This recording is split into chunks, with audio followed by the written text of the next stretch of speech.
plusieurs reprises dans mes livres, j'ai parlé de la méditation et qu'on doit arriver à être tellement concentré dans la méditation qu'arrive un moment où on ne se connaît plus tel qu'on se connaît habituellement.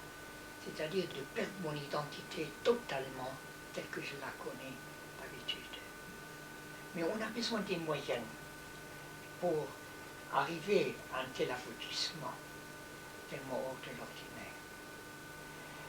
Mais cette concentration demande tellement de sacrifices de notre part, parce qu'on voit que tout le temps il y a appréhension pour demain, quelque chose que je désire et je ne peux pas l'avoir, des pensées, toutes sortes de parasites qui viennent dans mon esprit et qui m'empêchent de pouvoir perdre mon individualité telle que je la connais. Parce que ces pensées sont toujours liées avec ce que je veux et ce que je ne veux pas d'ordinaire. Il n'y a que quand on arrive à avoir une telle concentration, et on a besoin des moyennes, et pour cela le nada est une excellente moyenne, parce qu'elle est dans la tête.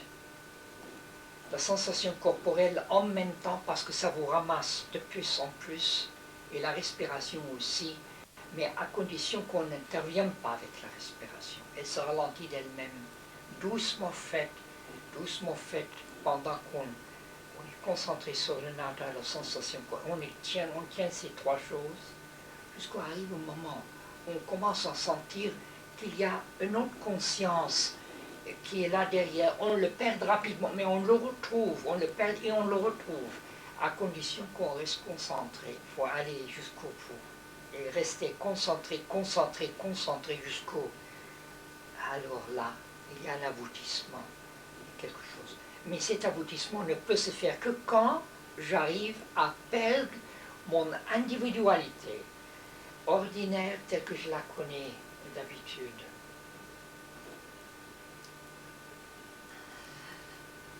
Vous voyez que la chose la plus importante qu'il y a, c'est que j'ai un moyen de comparaison. Cette présence intérieure, dans le degré qu'elle est pure, est un satori. Il faut comprendre cela. Cette présence à soi-même, quand elle est vraiment profonde et pure, plus elle est profonde, plus elle est pure, c'est un satori. Ça, il faut le comprendre.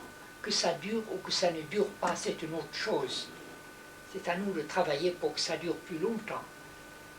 À ce moment-là, il y a de continuels sacrifices. Je dois sacrifier certaines pensées qui ne sont pas souhaitables, tendances, et etc.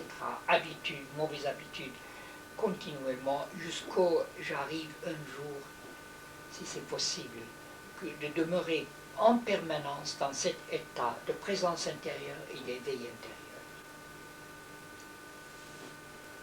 On a besoin de réfléchir. J'ai besoin tout le temps d'être comme une ballerine sur les points de ses pieds. De ne pas accepter n'importe quoi, de ne pas croire n'importe quoi. Tout le temps, je dois discriminer.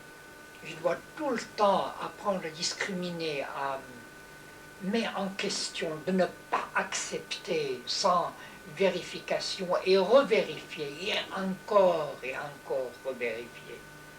N'accepter rien, ne croire en rien, parce que, on le dit, comme j'ai vu en Inde, la croyance. Et la croyance fait un dégât inimaginable, que ce soit dans la religion ou même dans un voie spirituel.